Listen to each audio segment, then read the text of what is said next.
और जैसा होता था ना कि मैं रात में अगर सोने जा रही हूँ तो मुझे सुबह के 4-4, 5-5 बजे तक नींद नहीं आती थी। मतलब मैं ऐसे प्रार्थना करती थी, हे भगवान मुझे नींद आ जाए, बस इतना मुझे सुला दो, 3 घंटे के लिए सही पर मुझे सुला दो।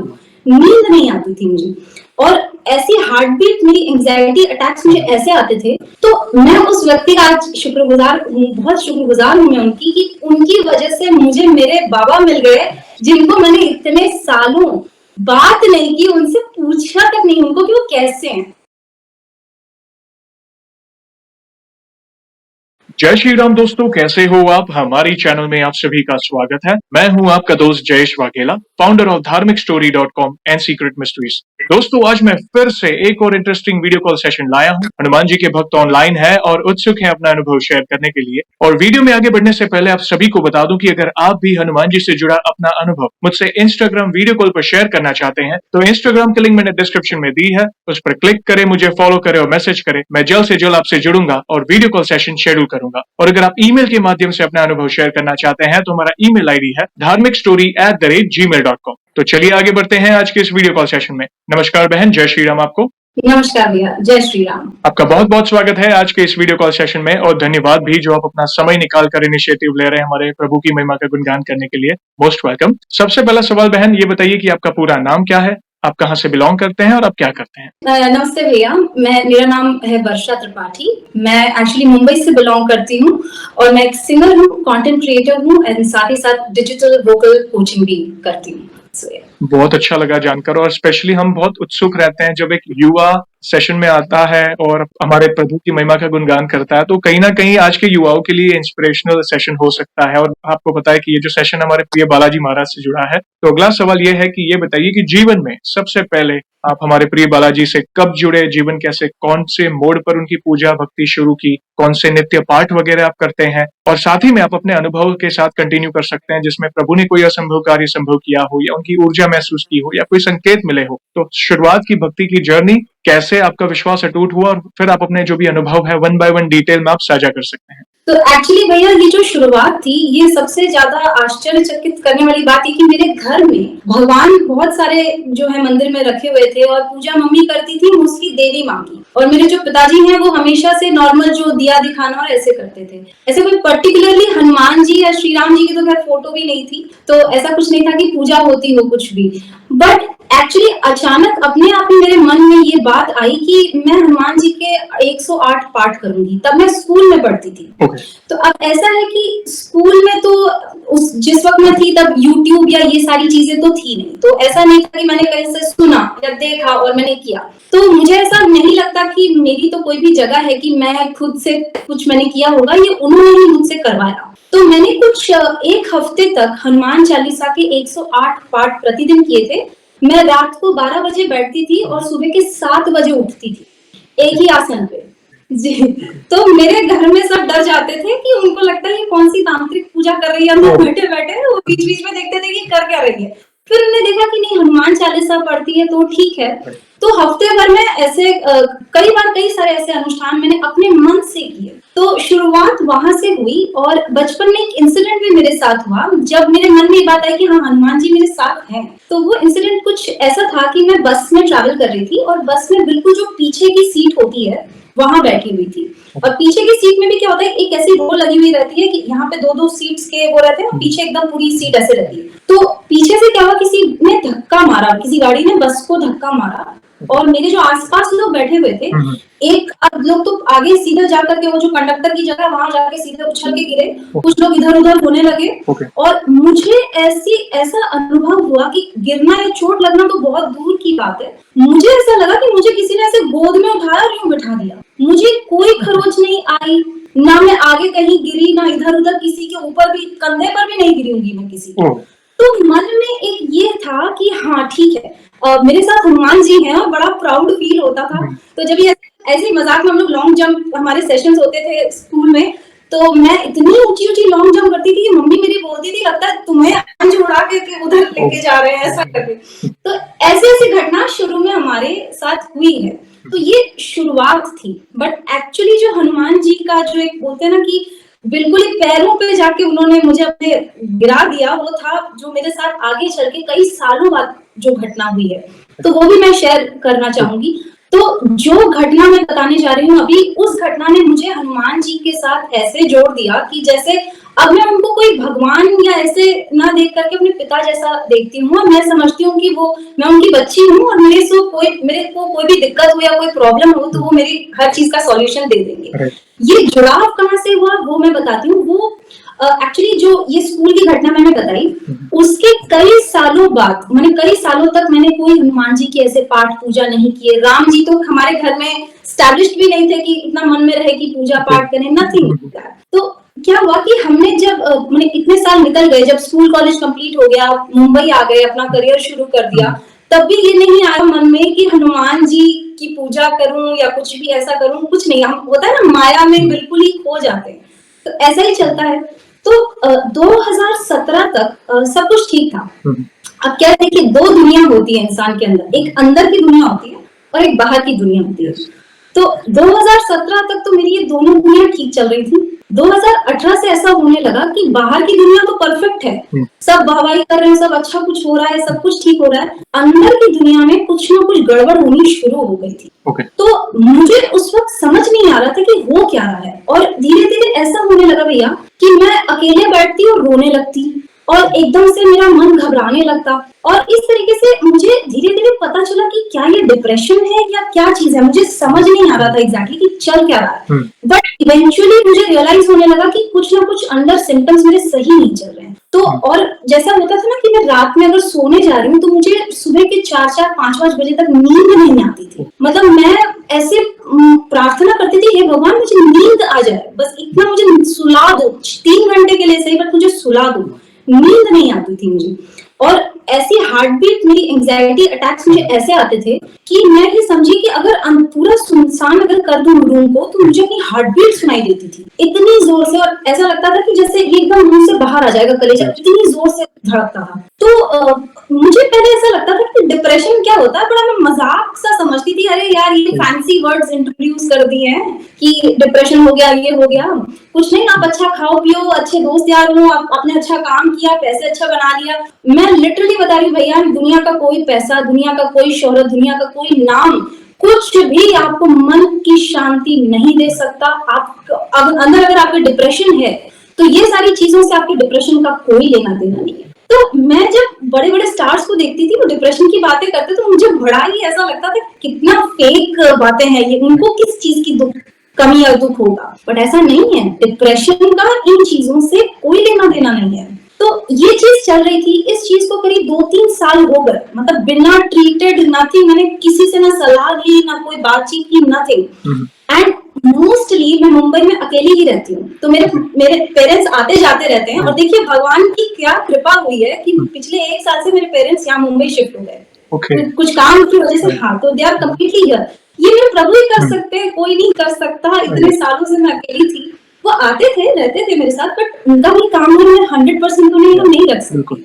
तो इस तरीके की सिचुएशन थी। तो जो भी, तो उस दौरान क्या था कि 2-3 साल वो डिप्रेशन और ये एंजाइटी अटैक्स में ऐसे ही चले जा रहा था। मैंने सोचा भी नहीं कि ठीक है मैं कुछ सजेशन लूं, कहीं से कुछ सलाह लूं, पहले मैंने ऐसा सोचा नहीं। फिर एक दिन क्या हुआ कि मैं एक रिकॉर्डिंग स्टूडियो में गाना रिकॉर्ड करने गई हुई थी। तो वहां जो जिनकी रिकॉर्डिंग थी, उनकी वाइफ, वो मुझे बहुत सालों से जानती है। तो उन्होंने मुझसे पूछा, वर्षा व्हाट्स रॉन्ग विद यू? तो मैंने कहा कि मुझे समझ नहीं आया, तो मैंने कहा क्यों, इज एवरीथिंग ओके? तो उन्होंने कहा, वर्षा तुम बिल्कुल 1/3 हो गई हो, जो मेरा बॉडी वेट था, मतलब अभी मैं आपको जैसे दिख रही हूँ, इसका 1/3 अगर कर दीजिए तो मेरी शक्ल, बॉडी इतनी वीक हो गई थी। तब उन्होंने मुझसे कहा, Varsha something is wrong with your body, please go and get yourself checked. तो उनके कहने पर फिर मैंने एक डॉक्टर को कंसल्ट किया, और उन्होंने जो जो मुझे सजेस्ट किया था कि शायद आपकी ये कुछ दिक्कतें आपको यहाँ पे हो सकती हैं। जब मैंने अपना चेकअप कराया तो मुझे पता चला कि मुझे काफी टाइम से एक ऑटो इम्यून कंडीशन थी जो कि बढ़ती जा रही थी, और मुझे पता भी नहीं था कि ऐसी ऐसी चीजें मेरे साथ हो रही हैं। तो फिर मुझे पता चला, अच्छा ये मेरे को हुआ है। तो उन्होंने कहा कि देखो इसमें क्या है कि तुम अच्छे से दवाई लो, एक्सरसाइज वगैरह करो, खुश रहो, ज्यादा टेंशन मत लो। तो मैंने कहा कि अच्छा चलो खुश ही तो रहना है, तो ठीक है दोस्तों से बात कर लेंगे, रिश्तेदारों में चले जाएंगे, बातचीत करेंगे, एंटरटेनमेंट कर लेंगे, काम तो अच्छा चल ही रहा है, तो ठीक है सब अच्छा हो जाएगा। भैया मैं बता नहीं सकती, मैंने जो 2 साल थे ना बीमारी के डिटेक्शन के, 2 साल तक मैं खुशी बाहर ढूंढ रही थी। मैं जैसे वो कहते हैं ना कि आप मदद ढूंढते हो, आप दोस्तों में मदद ढूंढते हो, आप रिश्तेदारों में मदद ढूंढते हो। तो वो जो कहानी महाभारत में बताई गई है द्रौपदी की, कि द्रौपदी जब तक सबसे भीख मांग रही थी कि मेरी मदद करो, ये मेरा चीरहरण होने से बचाओ, तब तक उसकी मदद भगवान ने नहीं की। जब आखिरी में उसको किसी ने मदद नहीं की तो उसने हाथ ऊपर करके बोला हे कृष्ण, और जब ये उसने बोला तो कृष्ण भगवान स्वयं चीर के रूप में आए और उनको बचा लिया। तो इसी तरीके से भगवान का एकमात्र सहारा अगर आप पकड़ लेंगे ना, तो आपको किसी सहारे की जरूरत नहीं पड़ेगी। मैंने उस वक्त ये नहीं सोचा कि मैं किन लोगों का संग कर रही हूँ या मैं किन बातों में इन्वॉल्व हो रही हूँ, मुझे नहीं होना चाहिए, मुझे अपनी सात्विकता मेंटेन करनी है, मुझे अपनी लाइफस्टाइल प्रॉपर मेंटेन करनी है। ये सब ना सोचते हुए मैंने जो भी उस वक्त गलत डिसीजंस लिए, वो ऐसे होने लगे कि मैं और नीचे जाने लगी, मेरी और तबीयत बिगड़ने लगी मेरी। क्योंकि देखिए क्या होता है, मुझे एक चीज समझ में आई कि डिप्रेशन के 2 ही कारण होते हैं, जो मेरी जिंदगी के एक्सपीरियंस से मैं बता रही हूँ। पहला कारण होता है कि जब आप ऐसे लोगों से एक्सपेक्टेशंस अपनी बढ़ा लें जो उनसे पूरा ना कर पाए। एंड रियलिटी ये है कि कोई भी आपकी एक्सपेक्टेशंस पूरी नहीं कर सकता, आप भी किसी की नहीं कर सकते, तो वो कैसे करेंगे? तो ये एक्सपेक्टेशंस मेरे को अंदर ही अंदर खाई जा रही थी। और दूसरी चीज है, कहते हैं ना कि सत्संग करो, गलत संग मत करो, सत्संग करो। बिल्कुल। और इतनी बड़ी बात है ये कि जब तक मैंने अपनी जिंदगी में इन दोनों चीजों को नहीं पकड़ा, भगवान की कृपा, हनुमान जी की कृपा जब तक नहीं हुई, तब तक मैं इन दोनों चीजों को पकड़ नहीं पा रही थी भैया। तब तक मैं मदद ही मदद मांगते जा रही थी, इधर उधर, ये दोस्त यार और ये एंटरटेनमेंट और ये दुनिया भर का। फिर क्या हुआ, और एक व्यक्ति है, मैं उनका बड़ा धन्यवाद आज की डेट में करती हूँ। उस वक्त तो मुझे बड़ा ही ऐसा लगता था ये मेरी जिंदगी की सबसे बड़ी परेशानी वाली परिस्थिति है, बट उस व्यक्ति ने मुझे हनुमान जी के, मतलब जब कहते हैं ना कि एक होता है ना, माँ होती है जो अपना बच्चा जो होता है वो मिट्टी खा रहा है, गलती कर रहा है, तो फिर माँ लास्ट में कान पकड़ के लेके जाती है कि चलो अब हो गया तुम्हारा बहुत।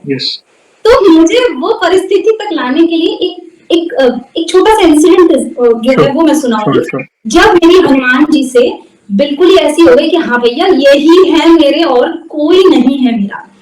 वो घटना थी कि एक पर्सन थे, आज से कुछ 1.5 साल करीब हो गया होगा, 1.5-2 साल पहले की बात है, कि मैं बहुत कंफ्यूज हो रही थी उनको लेकर के अपनी लाइफ में। एक होता है कि हम सोचते हैं कि भाई लाइफ है, अच्छे से कुछ सेटल हो जाए, समथिंग लाइक दैट, बट बड़ा कंफ्यूजन अंदर ही अंदर मुझे खाए जा रहा था चीजों को लेकर के, क्योंकि मुझे कुछ भी प्रॉपर नहीं समझ में आ रहा था। और क्या होता है ना कि जब आप कंफ्यूज होने लगते हैं तो आप क्या होता है कि आप हर समय उसी बारे में सोच रहे होते हैं कि कभी कुछ अच्छा हुआ, फिर कुछ बुरा हो गया, फिर कुछ अच्छा हो गया, तो आप उस अच्छे बुरे में ट्रैप में फंसते चले जाते हैं। तो वो नहीं होता है जैसे जानवरों को कुछ खिला करके वो किया जाता है, फिर वो घूमते हैं, फिर खिलाते हैं, तो वो घूमते ही रहते हैं।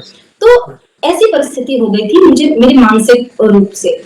तो ऐसा कुछ हुआ था कि 1.5 महीने तक मैं सुबह जब से उठती थी, रात जब तक नहीं होती थी, तब तक सिर्फ उसी व्यक्ति के बारे में कि अभी अच्छा हो जाएगा, फिर ऐसा कुछ हो जाएगा, फिर ऐसा कुछ परिस्थिति होगी तो मैं ये बोलूंगी, तो मैं ये करूंगी। ऐसे में मैं 1.5 महीने तक परेशान रही। तो फिर एक दिन पता नहीं क्या हुआ कि जब मैं, मेरे पेरेंट्स जहाँ हैं तो मैं वहां से लौट रही थी, हम मुंबई में ही, तो मैं वहां से अपने घर लौट रही थी और मैंने मन में सोचा कि क्यों ना हनुमान चालीसा पढ़ी जाए। मैं तो बचपन में पढ़ती थी, मैं तो एक 100 पाठ करती थी, तो क्या हो गया, अपने मन में ही आ रही है बात। और ये अपने मन में तो बिना उनकी परमिशन के आती नहीं, उनकी बिल्कुल आ ही नहीं सकती। तो मेरे मन में बात आई कि चलो मैं हनुमान चालीसा 100 पाठ पढ़ूंगी, 108 पाठ पढ़ूंगी। और हफ्ते भर का जैसे मैं बचपन में करती थी, मैंने वो संकल्प फिर से लिया। और मैं संकल्प पे बैठी हूँ भैया, आप बिलीव नहीं करेंगे, 5वें दिन तक आते आते तो कंट्रोल ऑल्ट डिलीट हो चुका था वो व्यक्ति मेरे माइंड से। और 7वें दिन तक तो मैं ये सोच रही थी कि कितनी छोटी सी बात है, मैं क्यों इतना परेशान हो रही हूँ इन चीजों को लेकर के, कोई है तो ठीक है, नहीं है तो और भी शायद ठीक है, इसीलिए नहीं है। और बस वहां से मैंने जो हनुमान जी को पकड़ा है, मतलब मैं ऐसे कहना नहीं चाहिए कि कितना पाठ करते हैं क्या करते हैं, लेकिन मैं 25-25 पाठ रोज पढ़ने का मैंने किया।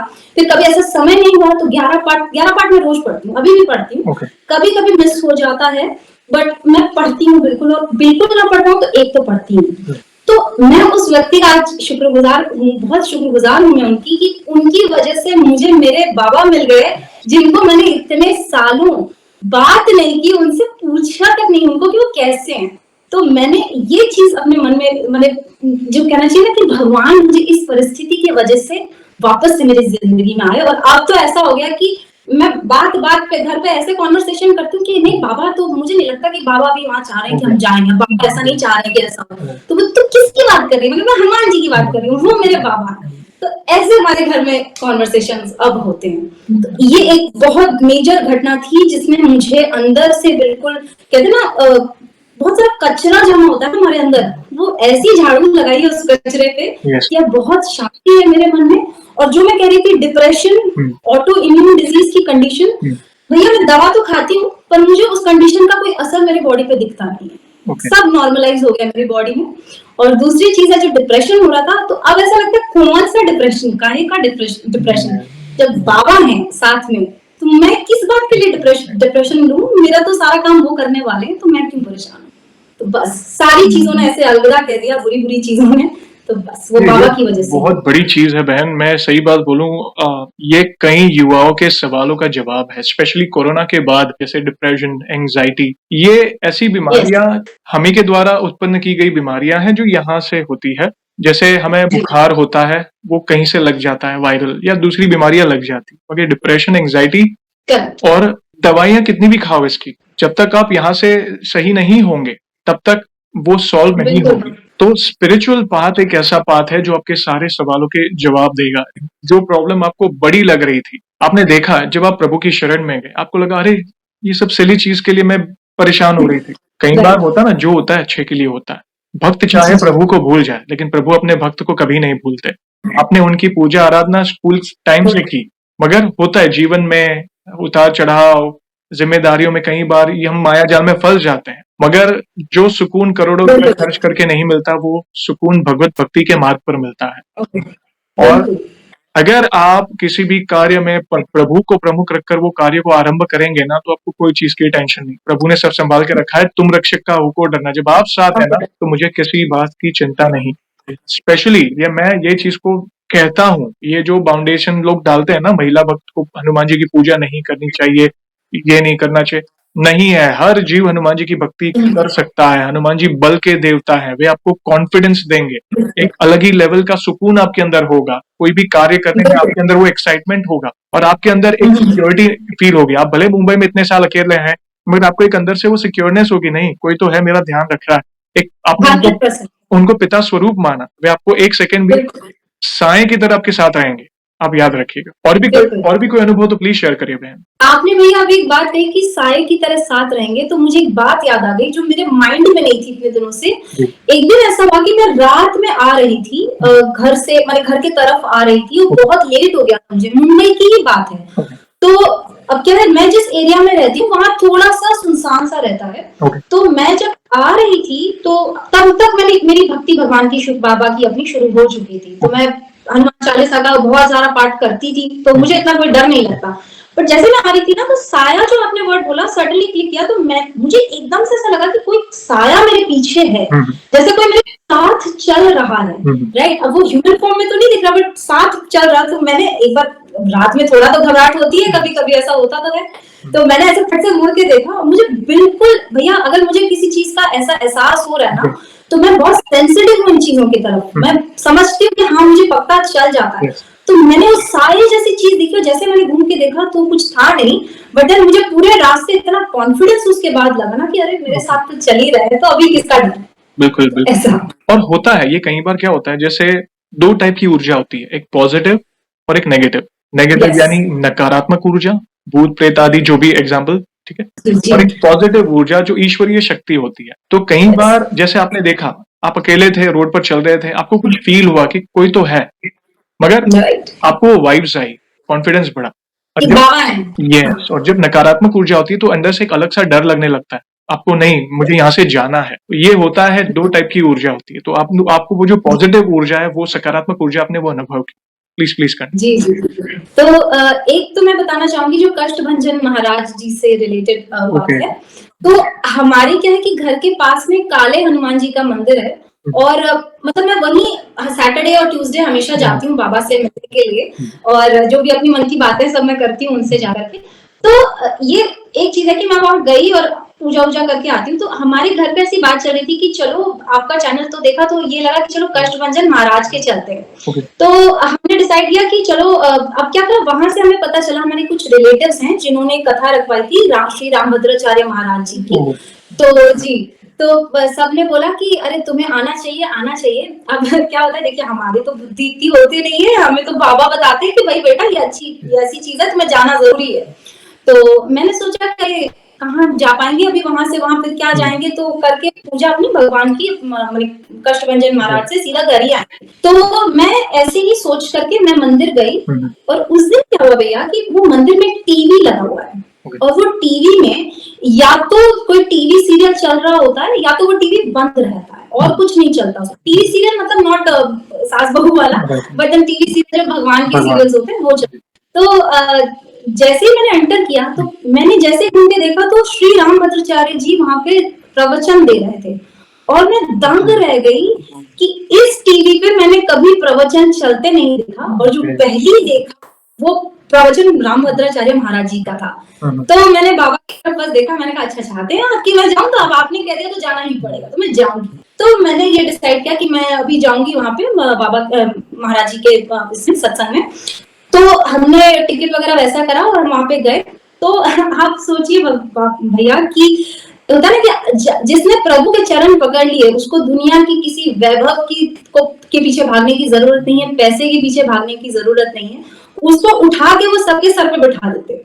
आप जानते हैं हम लोग वहां गए तो ऐसे जैसे सीटिंग जो अरेंजमेंट थी वैसी थी कि रामभद्राचार्य महाराज जी ऐसे प्रवचन कर रहे हैं, पीछे राम जी और सीता माँ की फोटो, इधर हनुमान फोटो, ऐसे करके बिल्कुल सामने उनके बिल्कुल सामने की फ्रंट रो जो है उसमें सब वीवीआईपीस के लिए चेयर्स लगी हुई थी जिन्होंने 5 लाख 10 लाख ऐसे डोनेशंस दिए हुए थे।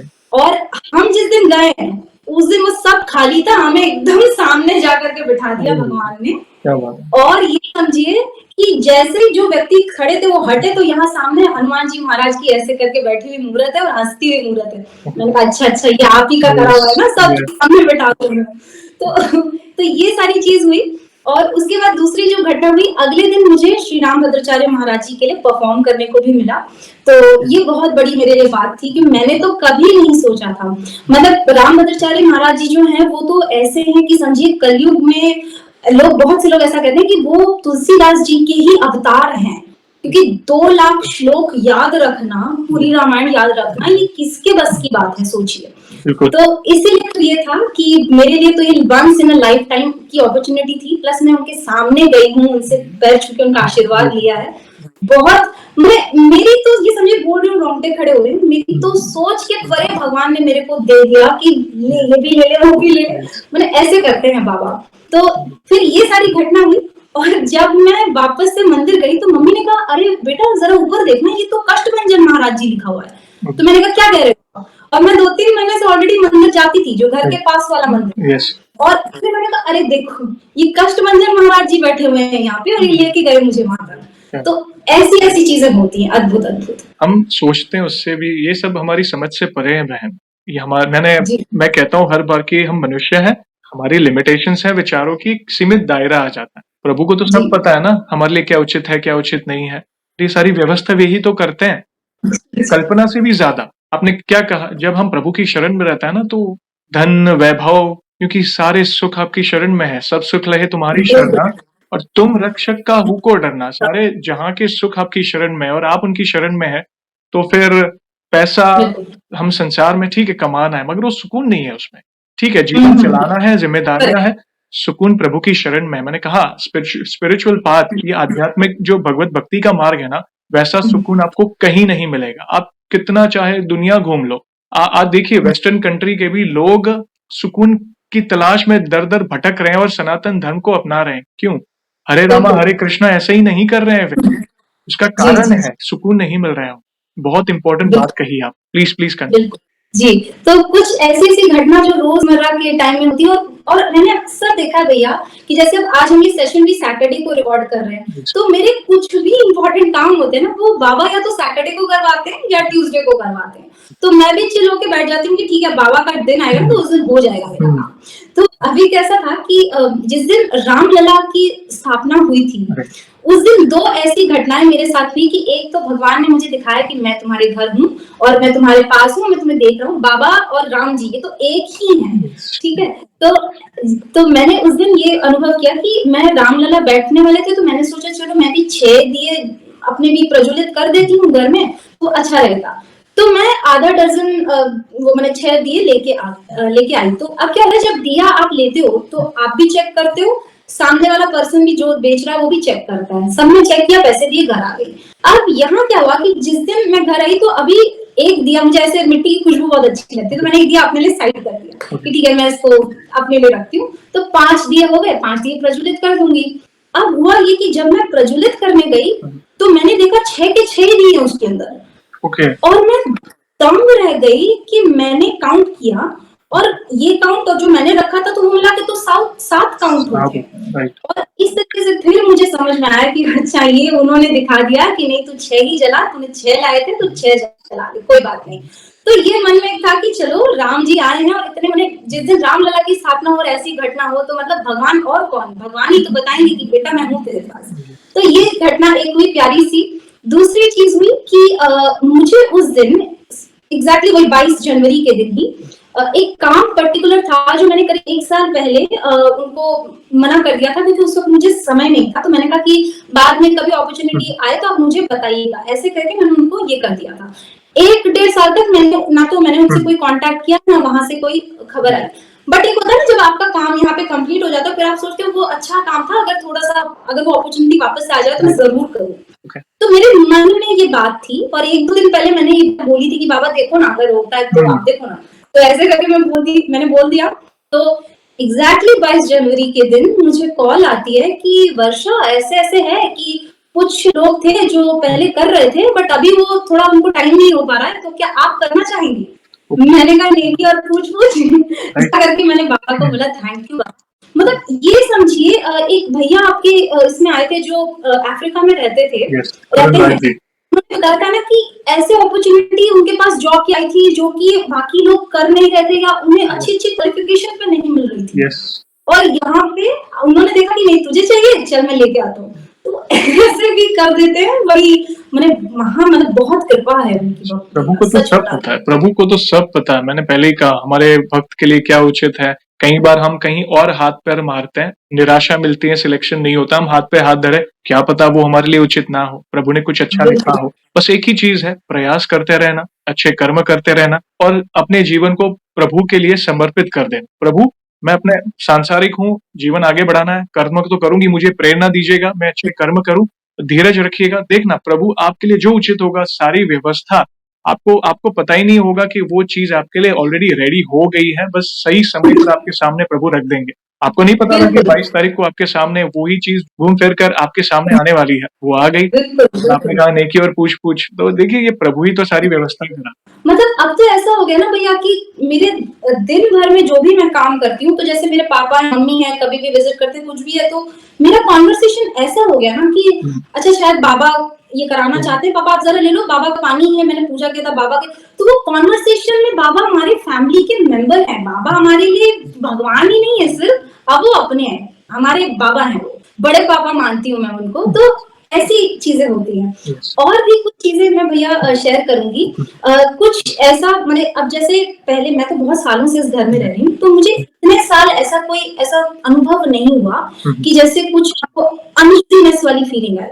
लेकिन पिछले 1.5 साल से एक अजीब सी बात मेरे घर में होती है कि बाहर वाला जो मेरा रूम है उसमें क्या होता है कि जब भी मैं बेड पे सोती हूँ या फिर मैं नीचे के गद्दे पे सोती हूँ, तो मैंने कुछ टाइम से ये रियलाइज करना शुरू किया कि मुझे जैसे नींद आने वाली होती है ना, तो एक आध बार की घटना मैं बताती हूँ क्या हुआ कि मैं बेड पे थी और मुझे एकदम जैसे नींद आ ही गई है और मुझे एकदम से एहसास होता है कि जैसे कोई बिस्तर पे इधर चढ़ा, फिर एक कदम इधर गया, फिर एक कदम इधर गया, फिर इधर, फिर कुछ नहीं। तो मुझे ऐसा लगा कि शायद मेरी बिल्ली ने जंप किया और वो आके लेट गई पास में। तो मैंने ऐसे हाथ करके देखा तो कुछ भी नहीं है। तो एक बार तो मुझे लगा कि क्या स्लीप पैरालिसिस टाइप से कुछ हो रहा है ऐसा कुछ, और ऐसा मुझे होता कभी नहीं हुआ जिंदगी में। तो मुझे लगा कि ऐसा क्यों नहीं होगा। फिर 2-3 बार ऐसा हुआ। एक बार तो ऐसा हुआ कि मैं नीचे लेटी हुई थी और मेरी चेयर जो एक लगी हुई रहती है तो मेरी कैट उस पे बैठती है।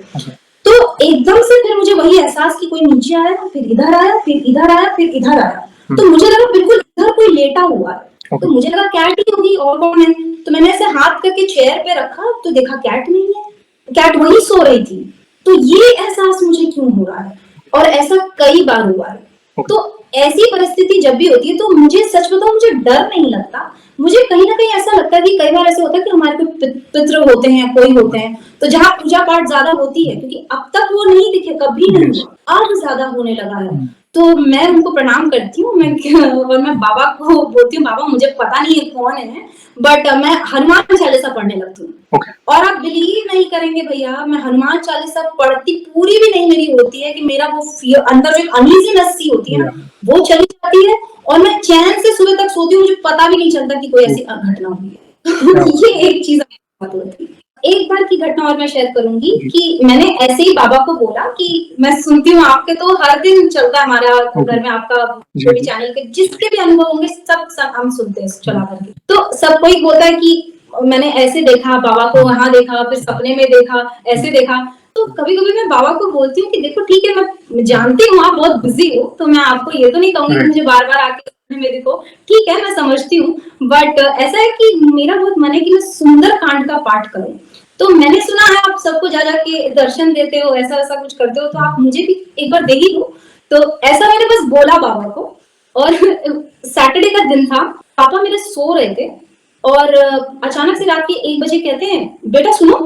तो मुझे लगा शायद पानी या कुछ मांगने के लिए बुलाया होगा। मैं दौड़ के अपने रूम से गई, हाँ पापा बोलिए। तो कहते हैं कि अभी मुझे ऐसा लगा, हमारी जो कैट थी ना वो व्हाइट कलर की थी।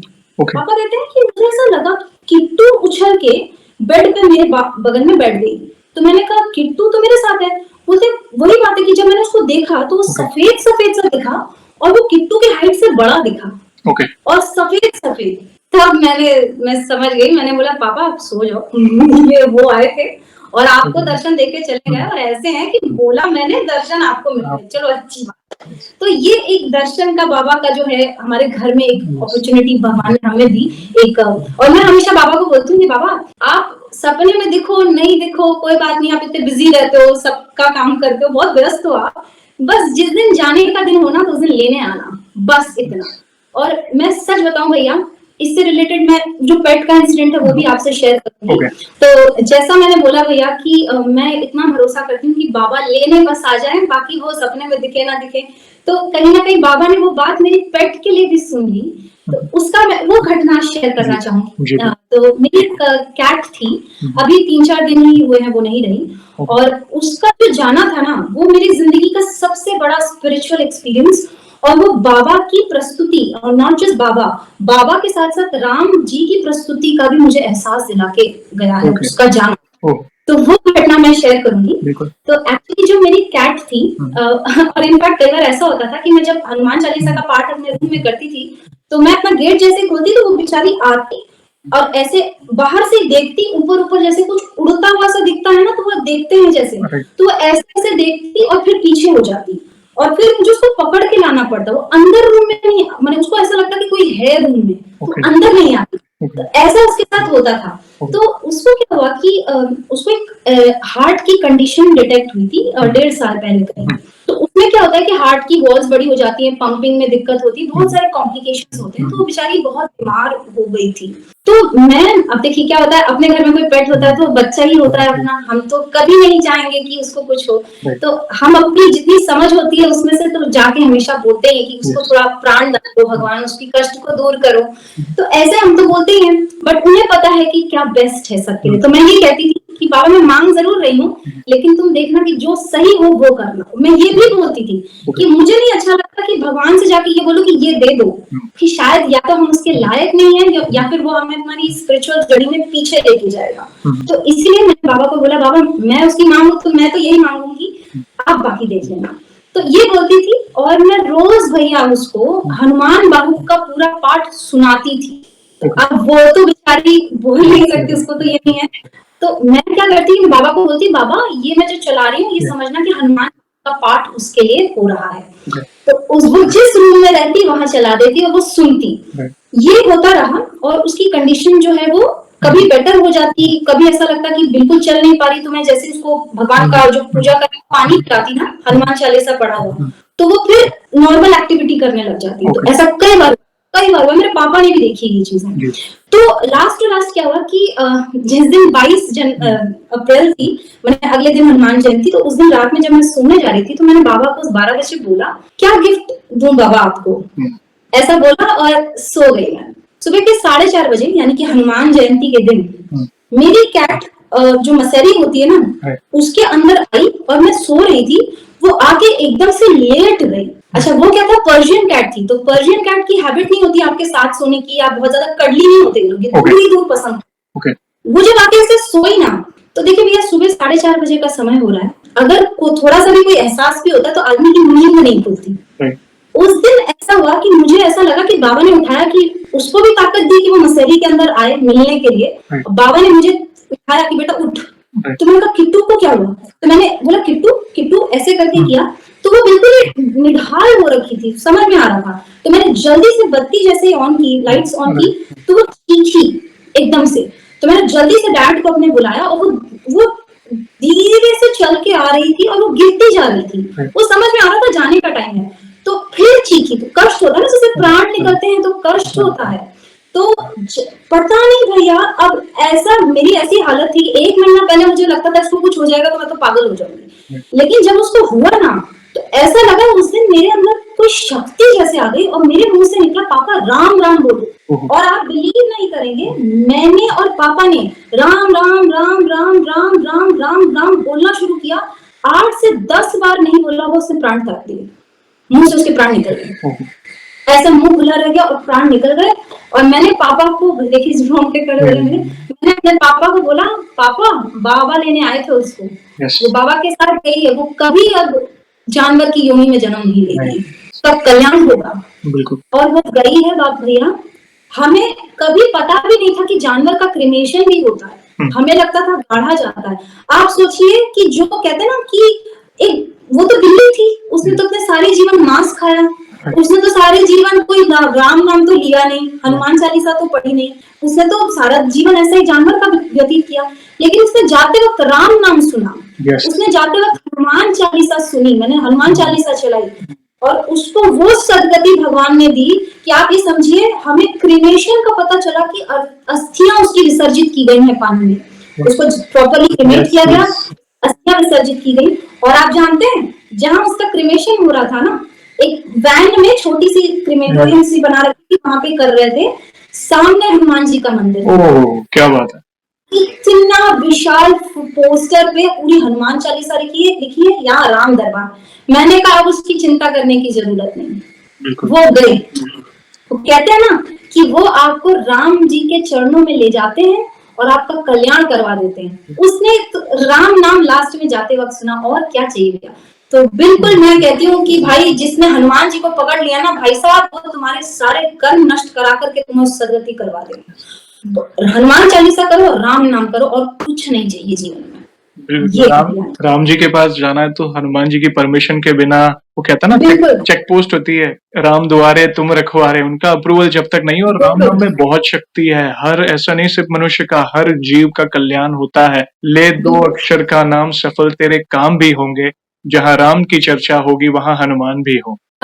ये बहुत इम्पोर्टेंट चीज आपने शेयर करी। आज मैं बस सुने जा रहा था और जब जिस चीज की आप व्याख्या, हर एक चीज को डिटेल में बारीकाई से बता रहे थे ना, पिक्चराइजेशन सामने आ रहा था कि क्या मुझे गूज बम्स आ रहे थे। राम नाम जहाँ पे लिया जाता है, हनुमान जी की उपस्थिति होती ही है। और वो संकेत था आपके लिए कि तू चिंता ना कर, ये आपने इतने जिसे इतना दुलार किया, अपने पेट को इतना प्यार दिया, वो सही सलामत या तो प्रभु अपने साथ मोक्ष की प्राप्ति हो गई या फिर उन्हें अच्छी योनि में जन्म मिलेगा, बस ये। 100%। यस, बहुत अद्भुत अनुभव बहन आपने शेयर की है, घूस बम्स वाले, इमोशनल, आई ओपनिंग लाइफ लेसन मिले हमें, और काफी युवाओं के लिए, स्पेशली डिप्रेशन वाला, कई युवाओं के लिए आई ओपनिंग है। थैंक यू वेरी मच, अपने प्यारे प्यारे अनुभव शेयर किए। और यहाँ पे एक सवाल पूछना चाहूंगा, जैसे आज हम आपका अनुभव सुन रहे हैं, वैसे आपने हमारे चैनल में बाकी भक्तों के अनुभव सुने, तो वैसे आप कब से हमारी वीडियोस देख रहे हैं और बाकी भक्तों के अनुभव देखकर आपको क्या इंस्पिरेशन मिली, आप अपने शब्दों में बता सकते हैं? तो भैया ऐसा है ना कि जैसे मैंने बताया कि हनुमान जी को पकड़ा तो सारी चीजें वो बताते जाते हैं। तो जैसे हनुमान जी की पूजा मैंने करनी शुरू की, तो आपका वीडियो में अभी सिर्फ 6 महीने ही हुए होंगे, 6-7 महीने से देख रही हूँ। बट वही कहते हैं ना कि वही रास्ता निकालते हैं। और जो अनुभव जिसने मुझे बहुत अट्रैक्ट किया, वो था एक तो वो भैया जो कि चल के गए थे, उनका दीपक शर्मा जी, दीपक शर्मा बिल्कुल उनका, जी जी। और दूसरे वो जो भैया अफ्रीका में रहते हैं, उनका अद्भुत, एकदम अद्भुत। तो मुझे बहुत इंस्पायर करते हैं, आपके हर ही वीडियोस इंस्पायर करते हैं वैसे। Thank you very much. सारे जो भी व्यवस्थाएं देखो बैठे हैं पीछे, यही करा रहे हैं। आप नियमित हैं, मैं नियमित हूँ, बस कराने वाले प्रभु हैं। Thank you very much. आप जैसे भक्त आगे आ रहे हैं, कहीं ना कहीं देखिए आपको उनके अनुभव देखकर इंस्पिरेशन मिली। जब आपका अनुभव यूट्यूब पे आएगा, तब आपके अनुभव को सुनकर कहीं ना कहीं कोई अपने अनुभव को रिलेट करके प्रभु की शरण में जाएगा। तो ये भी एक पुण्य का काम कर रहे हैं आप। और इन फ्यूचर भी ऐसी कोई भी अनुभूति हो तो हमसे जरूर जुड़िएगा। और मुझे गारंटी आप प्रभु की शरण में है तो जरूर नए अनुभव भी होंगे। मैसेज करिएगा, मैं फिर से जुड़ना चाहूंगा और भक्ति तक आपके अनुभव को पहुंचाएंगे। और एक लास्ट सवाल जाने से पहले, वैसे तो हमारे पास इतना सामर्थ्य नहीं है, मगर फिर भी वन लाइन में हमारे प्रिय बालाजी महाराज का बखान करना है, तो किस तरह करना चाहेंगे? एक तो मैं 2 लाइन गा के सुनाऊंगी, ओके। और एक मैं बाबा के लिए कुछ कहना चाहती हूँ। तो बिल्कुल। पहले तो 2 लाइन। मेरी झोपड़ी के भाग आज खुल जाएंगे, राम आएंगे, राम आएंगे, आएंगे राम आएंगे। मेरी अयोध्या के भाग आज खुल गए हैं, राम आए हैं जी। और और एक मैं बाबा के लिए इतना कहना चाहूंगी, जो भक्तजन सब हैं उनके लिए, कि देखिए उनके लिए बड़े बड़े श्लोक और वो सब तो महापुरुष लिख के ही गए हैं। तो मैं सरल शब्दों में इतना कहूंगी कि उनका जो हम देखते हैं उनको, वो हमें एक पिता स्वरूप लगते हैं, एक मनुष्य मान एक मैन का शरीर लगता है उनका देखने से। पर उनका जो मन है ना, वो माँ का मन है।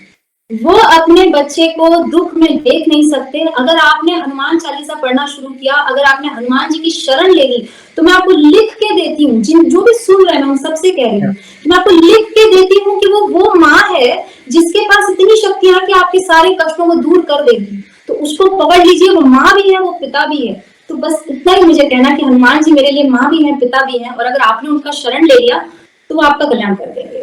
बहुत प्यारे शब्दों में आपने राम जी का बखान किया, हमारे प्रिय बालाजी महाराज का बखान किया, और आपने 100% सच बात कही। हमारे प्रभु बहुत दयालु हैं। वे माता पिता की तरह, जैसे माता पिता अपनी संतान की कैसे देख रेख करते हैं, अगर बच्चा ऑफ ट्रैक जा रहा है तो उसे ट्रैक पर भी लाते हैं। यस, अगर दुख पड़ रहा है, अगर प्रभु देखते हैं कि मेरा भक्त नरक के द्वार पर जा रहा है, कहीं ना कहीं कोई पाप हो रहा है, उसे घसीट के वापस लाएंगे, मगर लाएंगे। यस, जैसे बच्चा है ना, मिस्टेक करता है, स्कूल में नहीं जाता तो मम्मी, हाँ, तो ये उनका दुलार है, प्यार है। वे एज अ पिता भी आपको देखेंगे, और माँ जैसी ममता भी। इतने दयालु वे हमारे भोले बाबा के अवतार हैं, तो भोले बाबा इतने भोले हैं, तो यस, तो हम हनुमान जी भी बहुत भोले हैं। बहुत प्यारे शब्दों में आपने उनका बखान किया। थैंक यू वेरी मच बहन। और इन फ्यूचर भी, जैसे मैंने बताया, जरूर जुड़िएगा कोई नई अनुभूति हो तो। और सेशन को ऐसे ही एंड नहीं करेंगे, प्रभु श्री राम के नाम का जयकारा और हनुमान जी के नाम का जयकारा जरूर लगाएंगे। तो आप जुड़िए, जो भी भक्त जहां कहीं से इस सेशन को देख रहा है, भारत में, भारत के बाहर है, चल फिर रहा है, ऑफिस में, किचन में, प्लीज जयकार में जुड़िए, फिर सेशन को एंड करेंगे। तो बोलिए सियावर रामचंद्र की जय, जय, पवन सुत हनुमान की जय। वंस अगेन बहन, थैंक यू वेरी मच अपने प्यारे प्यारे अनुभव शेयर करने के लिए। जय श्री राम, जय हनुमान।